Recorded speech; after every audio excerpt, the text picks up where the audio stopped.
What's poppin', y'all? Welcome back to the channel. Tonight we're gonna be breaking down UFC 299, the most anticipated card of the year for most of us.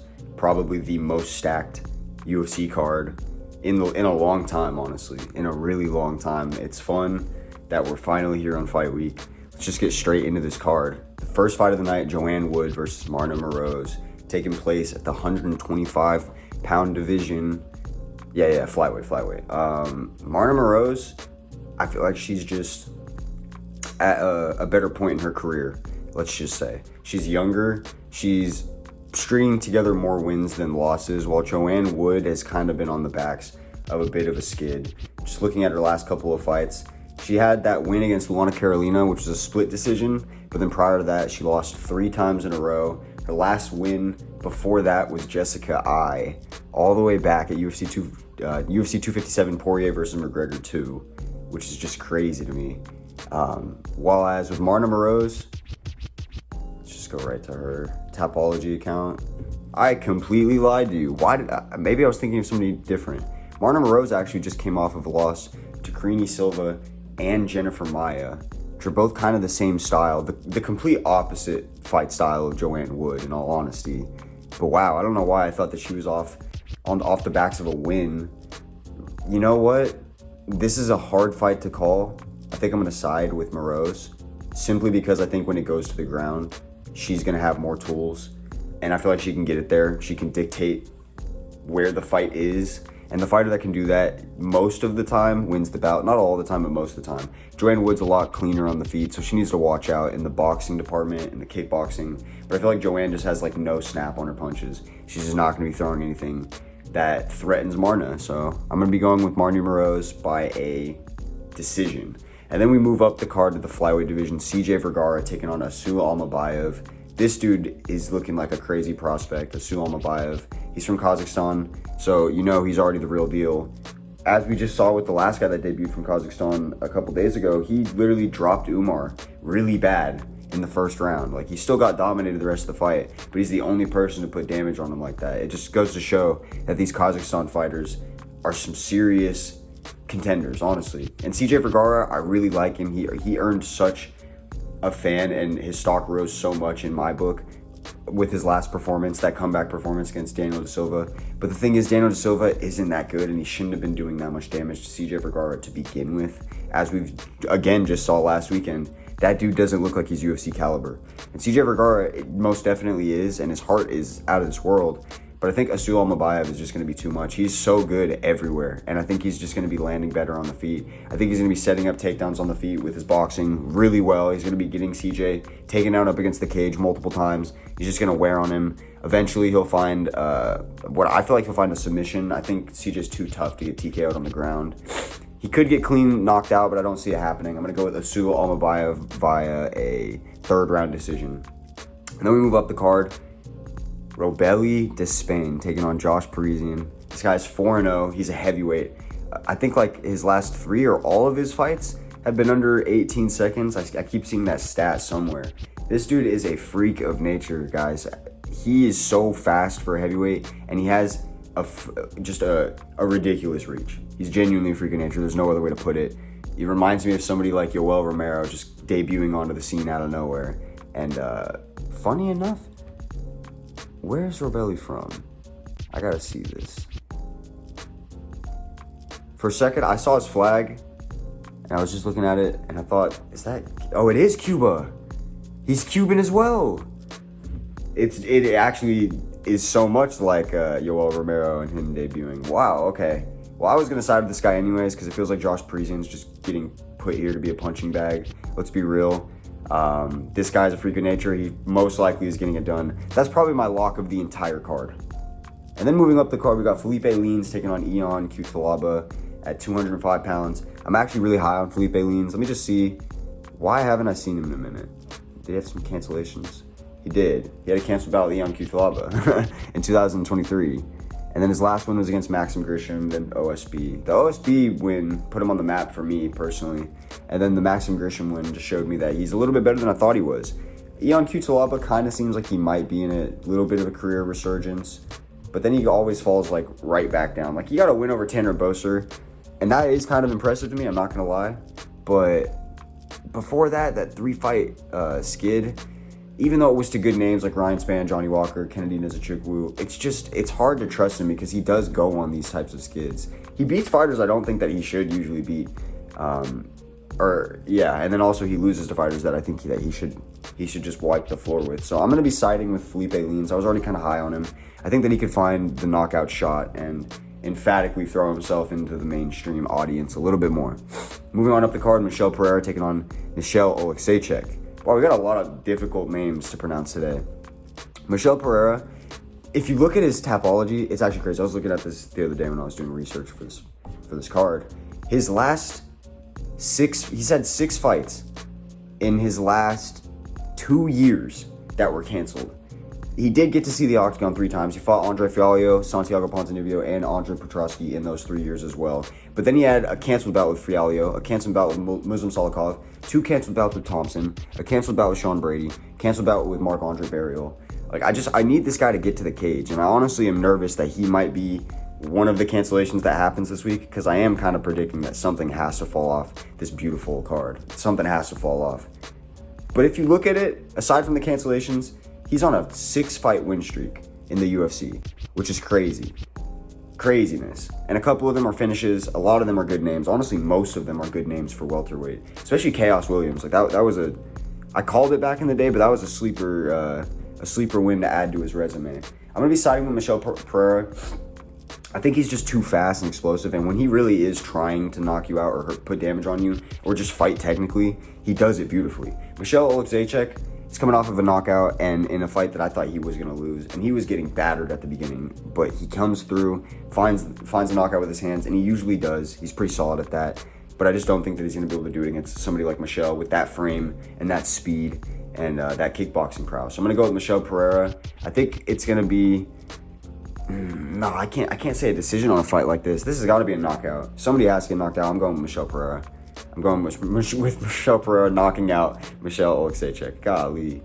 All right, moving on up the card, Pedro Munhoz taking on Kyler Phillips at bantamweight. If you guys have seen my series, The Gladiator Guide, Kyler Phillips is on there already, and he's not a champion. He's not like a fighter that's been around for a while. So that just goes to show you that in my eyes, I see him really highly. I think he is going to be a future great if he just keeps at it. The only problem I've been seeing in his career is that he's not active enough, but I don't know the reasoning for that. Maybe it's injuries, maybe it's family stuff, whatever the case may be. He's so solid as a fighter that I don't mind it. He doesn't need to get too much technically better. He just needs to keep the repetition, in my opinion.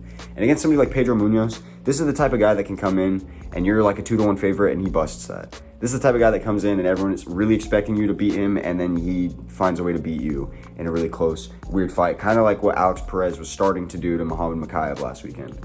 I don't know if I can trust Pedro Munhoz to do that against Kyler Phillips just because he can mix up the game everywhere. He's way more technical of a striker. If he just wanted to stay on the outside and use his jab, counter with straight hands, maybe throw some leg kicks and some body teeps and just stay fading backwards the whole fight, he could do that. He could just get on his bike and do that. And then when he has you in that rhythm of trying to follow him, he could just go right to a takedown.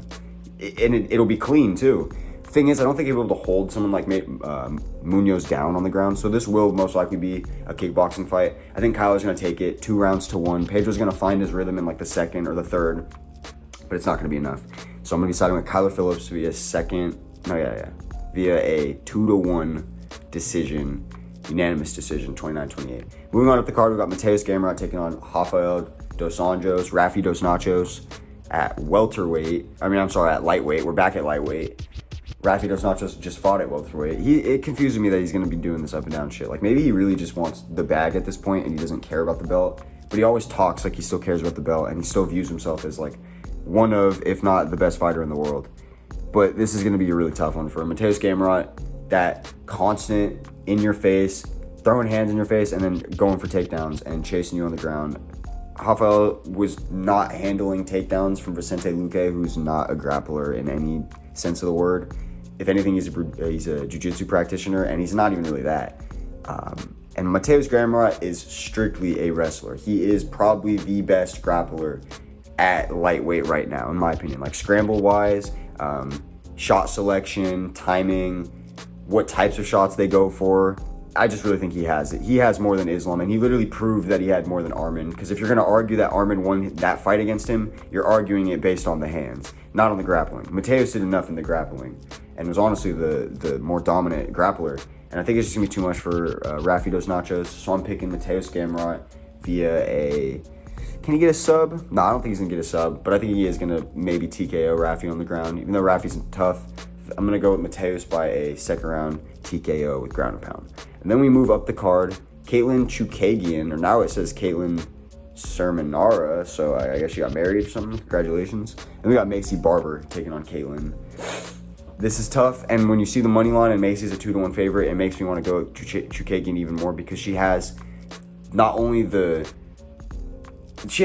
frame and the style to beat somebody like Maycee Barber, but she also has the experience. Just like hands down, way more of it than Maycee. And maybe Maycee has been making some goofy mistakes throughout her career. I think she's doing a little bit better now. Let me just double check what her win streak is since that loss to Alexa Grasso. Okay, yeah, she's on a 5-fight win streak. Even though the Miranda Maverick one's a little she did beat everybody else. The only problem is, up until that Amanda Ribas fight, it was looking very lackluster. Like the Andrea Lee fight being a split decision, that was just... There's some fights that you can really call into question. But honestly, I was impressed with her last fight. I don't think Chookagian's going to be as reckless as Ribas was, but I do think that Chookagian's going to have a harder time than she imagines dealing with Maycee's pressure and her youth, and maybe her hands a little bit, although I do think Chookagian's a bit better there. I'm going to side with Maycee Barber, but I will not be surprised at all if Chookagian walks away with the dub in a close fight. I could see it happening. I just want to side with the prospect here. Moving on up the card, these last 6 are the Elite 6, brother. Curtis Blaydes taking on Jailton Almeida is kicking it off, ending the prelims. This is a hard fight to call. I see on the money line right now, Curtis Blaydes is just slightly a favorite, and honestly, that makes sense to me. In my mind, Jailton's been on this run, and Curtis is the guy to like show you like, oh yeah, okay, if you can't just take somebody down and they stay there, what's going to happen? Because Curtis will pop back up most likely. And I think on the feet, Curtis is actually going to look a little bit better. He's pretty decent with the striking. He was looking so good in the Derek Lewis fight until he got knocked out. Like, his hands are really looking good. And the speed and just like the footwork and everything. I think Jailton Almeida is going to have a hard time with that. I do think that it's going to be maybe a little bit more of a challenge for Curtis than he imagines, getting back up from some of these takedowns. Like, I think Jailton's going to be stronger than he realizes and whatnot, but I do think Curtis is going to be able to do enough to really like thwart Almeida. And honestly, I think I could foresee Curtis winning by like a late TKO or something, because Jailton's tired and because he like blew out his gas tank trying to just manhandle Curtis around. So I'm going to side with Curtis Blaydes. Again, another one where I won't be surprised if the other guy gets their hand raised. Going to Blaydes though. Now we start the main card, guys, and we're back. Petr Yan taking on Song Yadong. This is amazing. Petr Yan's like a lot of people's favorite fighter, and for good reason. He's just a violent little guy. Like, he really just is. He's a violent bantamweight. And even despite the fact that he's on a skid, he hasn't really looked terrible in any of those fights except for the Moroz one. And it's kind of hard for somebody with his style to look good against Moroz, honestly, unless you just catch him quick. Now, I do think technically Petr Yan is a bit better than Song Yadong, like especially boxing wise. He's a lot more technical. He's not as fast, a little more accurate. They both have like about the same type of grappling, I would say. I feel like it's going to neutralize, and this will be mainly a striking fight. I do think Song Yadong's speed is going to catch Petr Yan off guard a little bit though.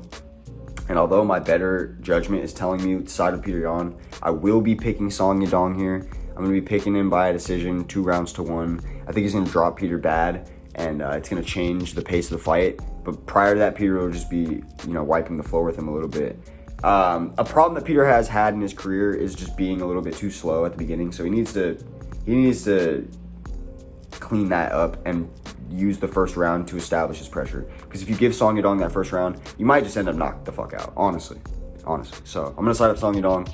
Another one where it's risky, and I could see it going the other way, though. And it's going to be another one like that, because now we have Gilbert Burns taking on Jack Della Maddalena. And although the better judgment is telling me Jack Della Maddalena, the younger guy, he's going to come in here and he's going to find his shots, and Gilbert's not going to be able to get his game plan off. Bro, Gilbert is a dog. He always trains like he's the best in the world and he believes he's the best in the world. He always trains like he's trying to chase the belt still. And I fucking appreciate that so much in fighters. Because when you see fighters go in there and not even compete to their level, it's really upsetting, especially when you make picks every weekend. Like, sometimes you really know, like, damn, that dude would have won if they just showed up or actually had a training camp, but they didn't. This is one of those cases, and I think Gilbert Burns is just going to show up, and I think Jack Della Maddalena is going to have a hard time with those double leg takedowns. I think, what was his name? Basil Hafez, who came in on short notice. Basil really showed Jack that, like, he has some big weaknesses in his ground game. And although Basil was getting a lot of those takedowns by Jack trying to, like, reverse and jump guillotines and shit, so obviously it was a lot of Jack's mistakes, and I'm sure he's going to clean up now. Gilbert Burns is also a lot better than Basil at getting takedowns and, forcing that ground game. And once he gets Jack there, I think Jack's going to have a lot harder of a time than he realizes. So I'm going to trust Gilbert Burns to be able to mix in the striking with the grappling, make it go to his world, and find a way to get another finish and, throw himself back up into the title picture, because I miss when Burns is in the title picture, bro. And we have the last 3 fights of the night. Kevin Holland taking on Michael Venom Page. This is hype, bro. He's finally here in the UFC. A little bit late. He's 36 now. I think 36. And Kevin Holland's only 31. So Michael's just now leaving his prime. Kevin's entering it, which is a bit upsetting for MVP fans. I'm a fan of both, honestly. So I'm going to be upset regardless of what happens because somebody is losing and I don't want him to lose. I think Kevin Holland is really good at utilizing his reach. But if you look at it technically, that's all he has against Michael Venom Page, bro. Like, utilizing the straight hands. He's not going to be able to utilize his kicks that well. MVP's going to be bouncing in and out and finding that rhythm quickly. And if you do throw a kick, it's going to leave you open to some big counters. And you don't want to get countered big by Michael Venom Page. Kevin Holland's extremely tough. We don't even see him really get clipped and just, like, put out like that. I don't know if I've ever seen it, honestly. I've seen him get subbed, but that's it. I can't remember the last time I've seen him just get fucking starched. I could see Michael Venom Page being that guy to do it. I'm a little nervous to pick him here because he's 36 and he just came here late. And I feel like a lot of people that come to the UFC late, they find out the hard way that you needed to come here earlier if you even could compete here. I do think that he can compete here. I don't think he's the can crusher that a lot of people call him. I'm going to side with Michael Venom Page just because I can't trust Kevin Holland to get these types of fights done. He couldn't do it against Jack Della Maddalena. He couldn't do it against Stephen Wonderboy Thompson. And this is a similar style matchup with less rounds. So I'm going to side with Michael Venom Page. If Kevin wants to mix in the grappling, that might be to his advantage, but I don't even know if he's going to be better there. So I'm going to side with Michael Venom Page by a decision. And then we go up the card. Co-main event, Dustin Poirier taking on Benoit Saint-Denis. This is basically a BMF fight, honestly. Like, this is the BMF runner-up fight. Whoever wins this is getting their rematch for the BMF title. Dustin Poirier sitting at a 2-1 underdog is crazy to me. It's absolutely crazy to me because he has hands that are so much more versed and experienced, and he could find the shot with those 1-2s and the hooks and maybe even some other shit all day on Benoit.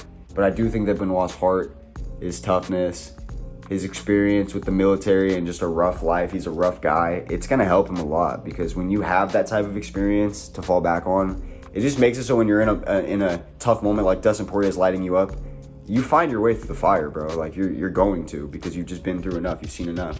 I think Benoit Saint-Denis deserves the favorite. I've been trusting him on the streak that he's been on, and it's been paying off every time. So I am going to trust Benoit Saint-Denis to get a knockout. It's going to be one of those nights where everyone's posting a picture of Dustin afterwards where he's, like, looking all confused, like, sitting on the canvas, like, with his hands in his laps, and everyone's going to be like, damn, is this the end of Dustin? Like, I see that happening. So that's what I'm going to put into the air. That's my prediction. I'm cementing it. And this is a 5-round co-main event, so that also favors Dustin. You feel me? But I don't know. Maybe it favors Benoit, and we just don't know. I guess we're going to find out in a couple of days. Then we have the main event, rematch time. Sean O'Malley taking on Marlon Chito Vera. This is a great fight. The first fight all the way back. Marlon ends up getting the dub, and I'm not going to lie, looking back on it, even back then, I thought Sean got knocked out by one of those elbows. Like, it looked like he, like, went out and then just, like, was covering up weird.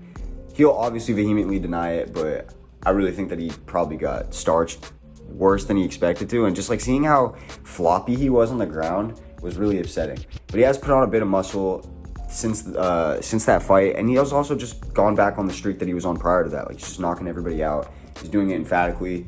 He's so fast and technical. And he picks his shots correctly. Marlon Vera, another technical, not fast at all, but technical fighter, super defensive, probably has like the best defense in bantamweight, up there with like someone like Petr and Corey Sandhagen, a couple of those fighters that are just so technically sound. Marlon really might be the best at it. He's so good at just neutralizing damage or redirecting your shots. One thing I don't think he's good at, though, is early pressure. I think he's actually terrible at that, and I think that's where Sean's going to be able to bank at least 2 rounds, probably pretty quickly. I think the first 10 minutes are going to be rough for Cheeto if he can stay conscious during it, which I do think he can. I think best case scenario, this is like an all-time great war where both these guys get some rounds in and it comes down to like the 5th and we don't know who's going to win. That would really do a lot for both these guys' careers. We know that Marlon has it in him, but we don't know if Sean O'Malley has it in him, and we need to see if he does. It would be, like I said, it would do a lot for his legacy, especially if he can get the win and showcase that. So I'm going to side with Sean O'Malley. Fuck it. I'm going to put that out there. Fucking easy. He just finds the knockout. Or Marlon is just too much and he wears him down. Nah. I'm going with Sean O'Malley by a war, 3 rounds to 2, just barely cutting it, winning the first 2, Marlon taking the taking the 3rd and the 4th, and then Sean finding his championship grit in the 5th, ending the night. And still, we've had a lot, I think every pay-per-view so far this year, which has only been 2, but still, both of them, the title changed hands, which we don't normally see. So that could happen again, but I'm going to count on that streak ending. I'm going to side with Sean O'Malley. So that's going to be all for my predictions today. I know this is a lot lengthier of a video, than I usually put out, sorry. But you know what? Fuck it. We had to today for UFC 299. It's a big card, and I'm feeling it. I had a lot of juice in the tank. A lot of shit I needed to say on this card. But yeah, I'm going to catch y'all. Have a good one.